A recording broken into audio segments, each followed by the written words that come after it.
The piece that I'll be redoing is an old dresser that my husband picked out for me. He delivers furniture, and then he often gets pieces that people don't want anymore, and he brings them home to me, which I'm always so happy for. I thought this old dresser would make a very nice buffet for our dining room area. It would have plenty of storage, and it even has some character.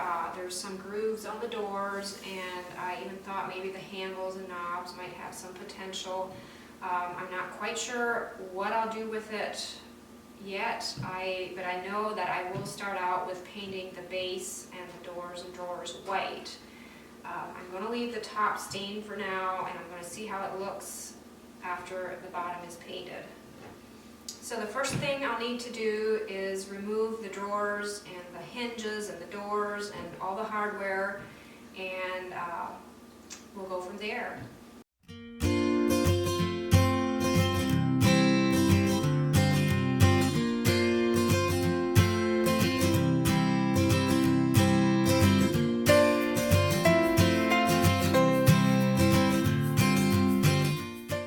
The paint I'm going to be using today is from Walmart, and it is Glaze chalk paint.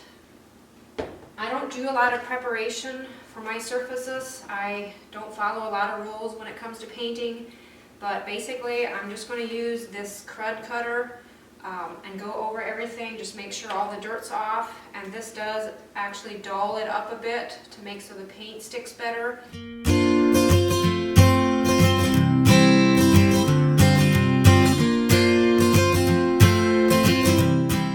Okay, so now I am applying the first coat of paint. I am using my slanted bristle brush to do this.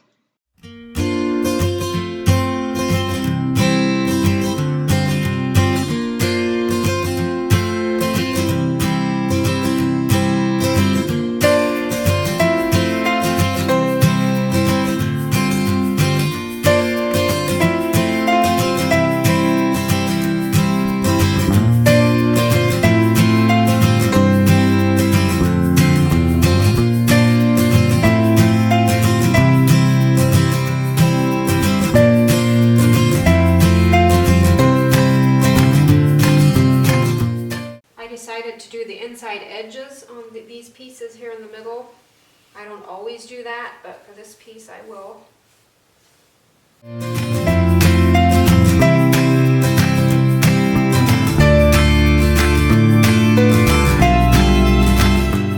So the first time I saw these doors, I knew I wanted to add some kind of design on the panel just to give them more character.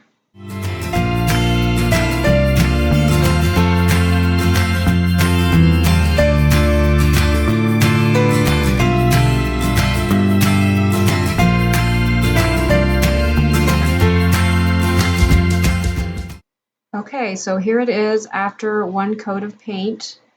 It did cover pretty good, but you can still see the brush strokes and some of the wood. I apply the next coat as soon as the paint is dry to the touch, usually around an hour.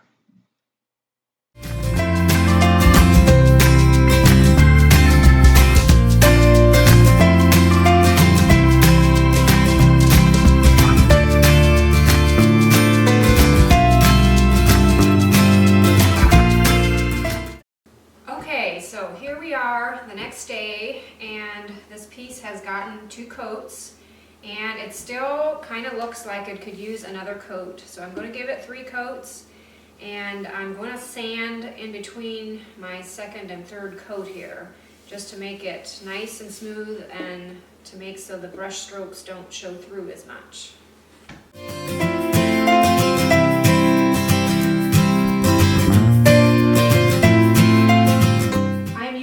Fine grit sandpaper to do this.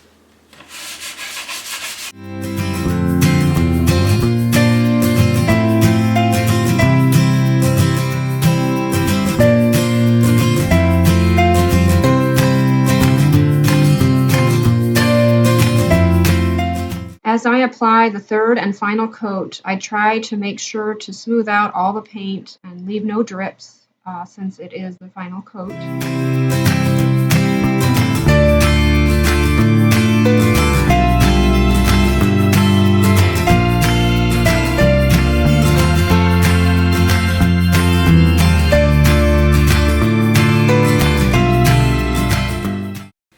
I was able to find a nice French design that I want to use for the doors, and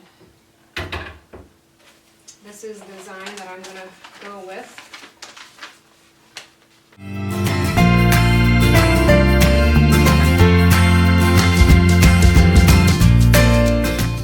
I have a silhouette cameo that I use to cut out my stencils and vinyl, and love that machine. I would advise anyone to invest in one, and I hope to have some future videos on some of the projects that I do using that machine.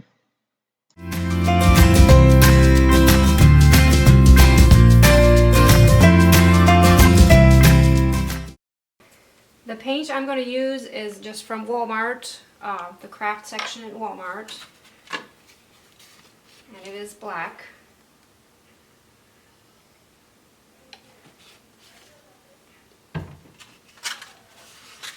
And I use these little spouncer things, they're called. They work amazing to paint stencils, because instead of stroking back and forth and risking of getting paint underneath the stencil, you just stump up and down like that.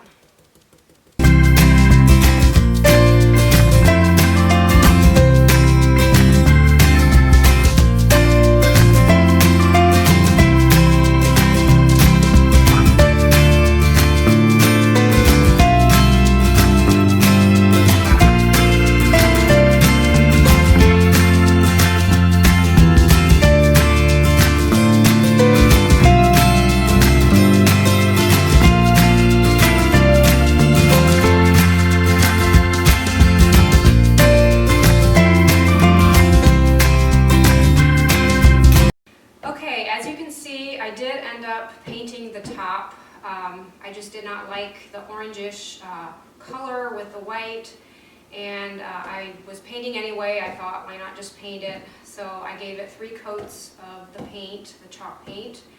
And also I wanted to mention, this is the 3rd day. This piece has been sitting in my kitchen, and it did not take me 3 days to do this. I just worked a little bit at a time each day when I had the chance. So just so you don't feel despair at redoing a piece of furniture, because it takes time. It didn't take me that long, maybe an hour per day, something like that. So, but I'm ready to put it to use. I did paint the designs onto the 3 doors. Also, I did not want this stark white color, so I decided to apply a glaze on top, a black or dark gray glaze. And so that's what I'm going to do now. And I'm going to start out, I'm actually going to apply 2 different waxes. The first one is Annie Sloan Clear Wax. The reason I'm going to put this over quickly is so that when I put my dark glaze on top, it won't just seep into the paint. It will help me to monitor better how much glaze I put on here if I do this first, if that makes sense. Doesn't take long. I'll just quickly wipe this on all over with a rag. And this rag is actually a sackcloth from Walmart. T-shirts work fine too, but for me I kind of like this because it's totally lint-free. So I didn't buy any fancy brush or anything to apply this.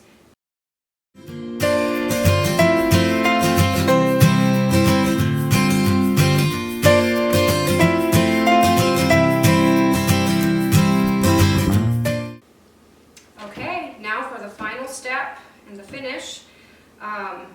This is kind of the scary part because it's easier to mess up when applying a glaze or a dark wax to a piece of furniture, but I've done it a lot of times before and I've messed up some and some have worked out, so I'm going to cross my fingers this one will work out.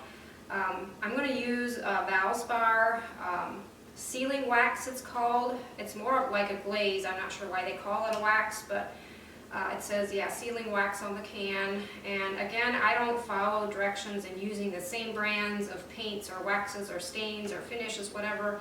I just use what I have on hand and it always works out. So I did mix about 3 parts of this with 1 part of black craft paint from Walmart because I want my glaze or wax to be dark. And I didn't want the brown look, I wanted the gray look, so I went with black. Mix that together in here, and I'm going to use my trusty bristle brush These are the only brushes I use for anything I paint with a brush.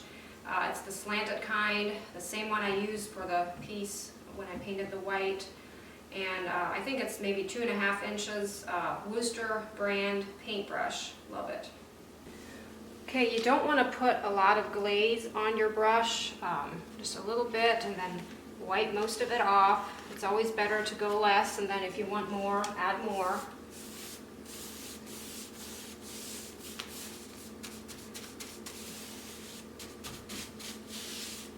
And I just do little sections at a time here.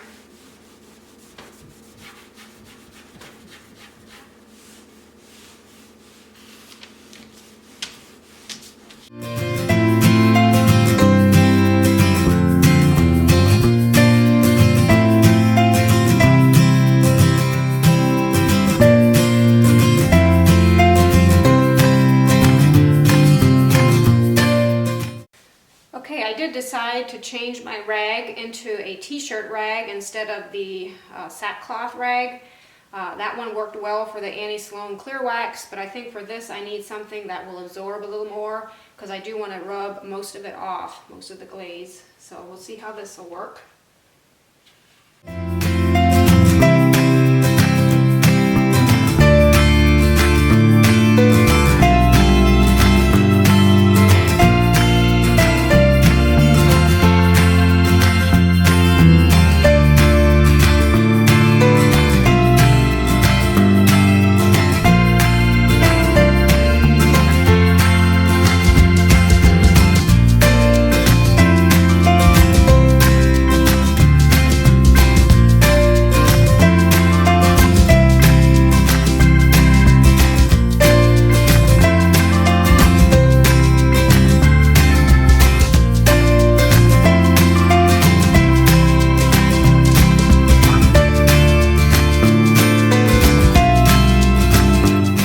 I forgot to mention when I was filming this that I did use a damp rag when I wiped the glaze off.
For a large area like this, it did help to have 2 rags to get that glaze off.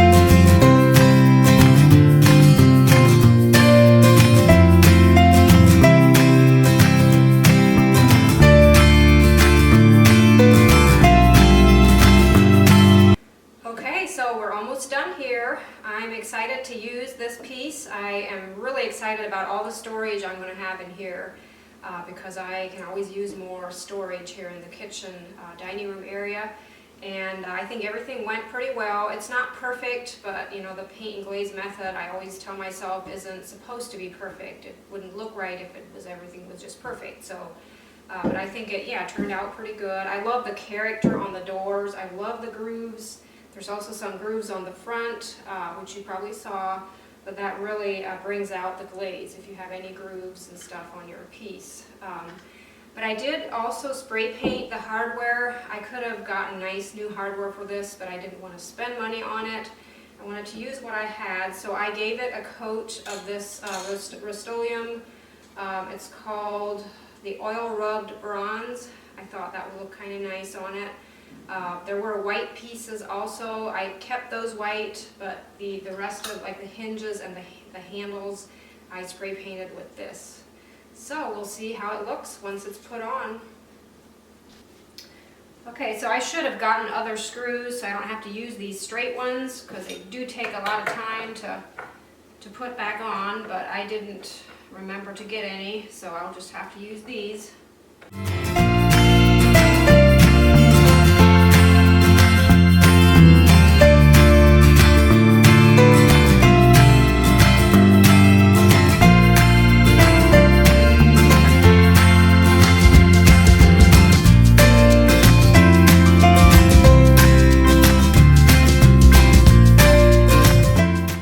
Here I am using spray paint and a Q-tip to apply paint onto the screws and also any scratches that I made and putting the hardware back on.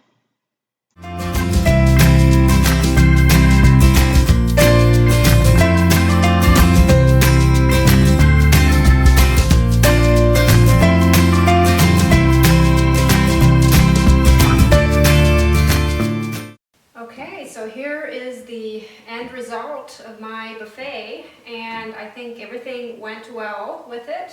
It's nice and smooth, hard, smooth finish. I love that, which wax will do that. And yeah, it's not perfect, but it will work for what I need it for.